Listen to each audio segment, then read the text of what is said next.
পদূলিমুখত পালেহি হেঁপাহৰ যি ভোগালী বিহু আৰু এই হেঁপাহৰ ভোগালী বিহুক লৈ ৰাজ্যখনৰ বিভিন্ন প্ৰান্তত ব্যস্ত হৈ পৰিছে প্ৰত্যেকগৰাকী অসমীয়া। আৰু যিহেতু মই যোৰহাটত উপস্থিত আছো আৰু যোৰহাটৰ পশ্চিম যোৰহাট জাতীয় বিদ্যালয়, আৰু এই জাতীয় বিদ্যালয়ে প্ৰত্যেকটো বছৰে ভোগালীক আদৰাৰ বিশেষ অনুষ্ঠানৰ আয়োজন কৰি আহিছে। আৰু এইবাৰো ভোগ যোৱা নামৰ এক বিশেষ অনুষ্ঠানৰ আয়োজন কৰি আহিছে। প্ৰত্যেকগৰাকী ছাত্ৰ ছাত্ৰী আহিছে, শিক্ষক শিক্ষয়িত্ৰীসকলৰ প্ৰচেষ্টাতে এই যি ভোগালীৰ বিহু প্ৰাক্ষণত যি অনুষ্ঠান, সেই অনুষ্ঠান আয়োজন কৰা দেখা পোৱা গৈছে। কিন্তু এইবাৰ জুবিন গাৰ্গবিহীন প্ৰথমটো ভোগালী বিহু আৰু জুবিন গাৰ্গবিহীন প্ৰথমটো ভোগালী বিহুক এক ব্যতিক্ৰমী প্ৰয়াসেৰে এইবাৰ যি জাতীয় বিদ্যালয়ৰ ছাত্ৰ ছাত্ৰীসকল আছে বা ছাত্ৰ ছাত্ৰীসকল আছে বা শিক্ষক শিক্ষয়িত্ৰীসকল আছে, সেইসকলে কিন্তু বিশেষভাৱে এইবাৰ ভোগালীৰ যি অনুষ্ঠান, সেই ভোগালী অনুষ্ঠান আয়োজন কৰা দেখা পোৱা গৈছে। আৰু যিহেতু জুবিন গাৰ্গৰ স্মৃতি ধৰি ৰখাৰ চেষ্টা কৰি এইবাৰ জুবিন গাৰ্গক সন্মান জনাই বিভিন্ন ধৰণৰ কাৰ্যসূচী ৰূপায়ণ কৰা দেখা পোৱা গৈছে। ছাত্ৰ ছাত্ৰীসকলে কবিতা আবৃত্তিৰ জৰিয়তে, গীত মাতৰ জৰিয়তে এইবাৰ জুবিন গাৰ্গক সোঁৱৰণ কৰিছে। আৰু জুবিন গাৰ্গবিহীন প্ৰথমটো যিহেতু এইবাৰ ভোগালী বিহু, আৰু ভোগালী বিহুক লৈ এইবাৰ যোৰহাটৰ যি পশ্চিম যোৰহাটৰ যি জাতীয় বিদ্যালয়, সেই জাতীয় বিদ্যালয়ত এক ব্যতিক্ৰমী পদক্ষেপ হাতত লোৱা দেখা পোৱা গৈছে। ইয়াত আমি দেখিবলৈ পাইছো যে কিছুমান আধুনিকতাৰ ধামখুমীয়াত ভোগালীয়ে গৰিমা হেৰাইছে, সম্প্ৰীতি সমন্বয় আৰু একতাৰ প্ৰতীক ভোগালী বিহু। আৰু জুবিন গাৰ্গে যিসমূহ কথা কৈছিল যে সেই কথাবোৰ ইয়াত লিখা দেখা পোৱা গৈছে। ভেলাঘৰ ভেলাঘৰ হৈ থাকক, বিভিন্ন শ্লোগান দেখা পোৱা গৈছে এই বিদ্যালয়খনত। আৰু এইফালে দেখাব বিচাৰিছো যে জুবিন গাৰ্গক শ্ৰদ্ধা জনাই, জুবিন গাৰ্গক সন্মান জনাই এই অনুষ্ঠানৰ আয়োজন কৰা হৈছে। আৰু ভোগালীৰ বতৰত মায়াবিনীৰ অনন্য অনুভৱ যি বিশেষ অনুষ্ঠান, সেই বিশেষ অনুষ্ঠান পশ্চিম যোৰহাট জাতীয় বিদ্যালয়ৰ অনুষ্ঠিত কৰা দেখা পোৱা গৈছে। আৰু প্ৰথমতে বন্তি প্ৰজ্বলন কাৰ্যসূচীৰ জৰিয়তে জুবিন গাৰ্গক স্মৰণ কৰিছে বিদ্যালয়খনৰ ছাত্ৰ ছাত্ৰীসকলে, বিদ্যালয়খনৰ শিক্ষকসকলে। আৰু যিহেতু কৈছো যে পশ্চিম যোৰহাটৰ জাতীয় বিদ্যালয়ত যি অনুষ্ঠানৰ আয়োজন কৰা হৈছিল, এই অনুষ্ঠানৰ যোৰহাট বিদ্যালয়খনৰ এগৰাকী সঞ্চালক আছে, আমি তেখেতৰ পৰা কিছু কথা জানিব পাৰিম। যিহেতু এইবাৰ জুবিন গাৰ্গবিহীন প্ৰথমটো ভোগালী বিহু সমগ্ৰ অসমবাসীয়ে উদযাপন কৰিব, আৰু এই মুহূৰ্তত আপুনি বিদ্যালয়খনে এক বিশেষ পদক্ষেপ হাতত লৈছে, কি ক'ব? হয়, আমি সকলোকে ভোগালী বিহু উল্লেখ জনাইছো।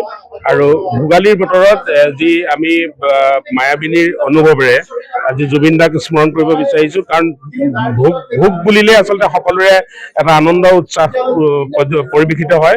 আমি সেই আনন্দ উৎসাহৰ যি পৰিৱেশ, সেই পৰিৱেশৰ পৰা আমি কিছু দূৰত ৰৈ আমি ছাত্ৰ ছাত্ৰীসকলক লগত লৈ আমি জুবিন দাৰ সৃষ্টিৰাজিক উপস্থাপন কৰিবলৈ বিচাৰিছো। জুবিন দাৰ যিখিনি সৃষ্টি, তেওঁ কৈ যোৱা বাণী, এই বাণীসমূহে যাতে নতুন প্ৰজন্মক উজ্জীৱিত কৰে। নতুন প্ৰজন্মই প্ৰতিটো দিনেই জুবিন দাক লগত লৈ আজি 116টা দিন যিহেতু জুবিন দা আমাৰ মাজত নাই বুলি আমি অনুভৱ কৰিছো। প্ৰতিটো নিশা আমি উজাগৰে কটোৱা নিচিনা অনুভৱ হৈছে।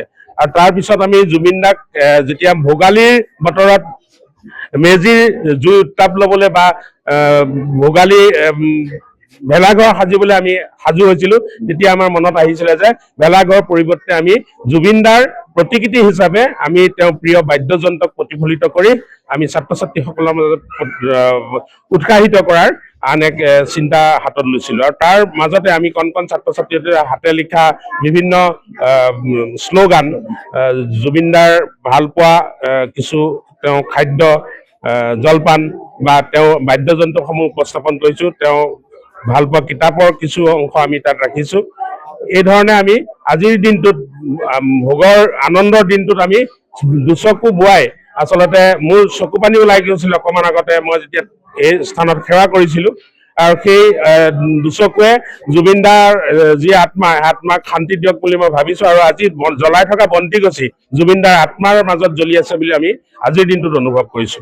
আপোনালোকৰ বিদ্যালয়খনে প্ৰায় 20-22 বছৰ ধৰি এই অনুষ্ঠানৰ আয়োজন কৰিছে, আৰু এই অনুষ্ঠানটো এইবাৰ সম্পূৰ্ণ পৃথক হৈছে। পৃথক হয়, কাৰণ ভোগালীৰ ভোগ জৰা নামেৰে আমি অনুষ্ঠান উদযাপন কৰো।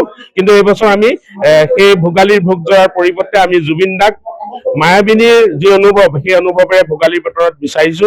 আৰু জুবিন দাবিহীন প্ৰথমটো মাঘৰ বিহু আমি এনেদৰে পাৰ কৰিবলৈ বিচাৰিছো।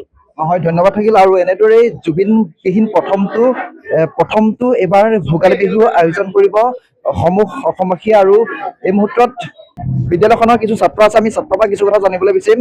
যিহেতু এইবাৰ ভোগালীবিহীন প্ৰথমটো, জুবিনবিহীন প্ৰথমটো ভোগালী বিহু, আৰু তোমালোকৰ যিখন বিদ্যালয়, সেই বিদ্যালয়খনে এক ব্যতিক্ৰমী প্ৰচেষ্টাৰে জুবিন গাৰ্গক কৰি ভোগালীৰ আয়োজন কৰিছে, কি ক'বা?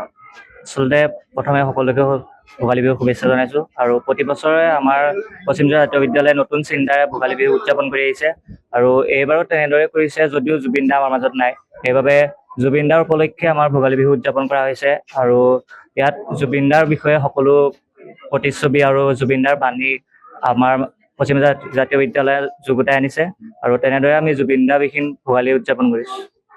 ধন্যবাদ থাকিল। এনেদৰেই পশ্চিম যোৰহাট জাতীয় বিদ্যালয়ৰ ছাত্ৰ ছাত্ৰী হওক বা শিক্ষক শিক্ষয়িত্ৰী হওক, পশ্চিম যোৰহাট জাতীয় বিদ্যালয়ে এনেদৰে কিন্তু জুবিনবিহীন প্ৰথমটো ভোগালী বিহু আজি উদযাপন কৰা দেখা পোৱা গৈছে আৰু তেখেতক শ্ৰদ্ধাঞ্জলি জনাই এনেধৰণৰ কাৰ্যসূচীসমূহ ৰূপায়ণ কৰিছে বিদ্যালয় কৰ্তৃপক্ষই। সময়ৰ খবৰ সময়ত পাবলৈ ফ'ল' কৰক টাইম অফ আছাম।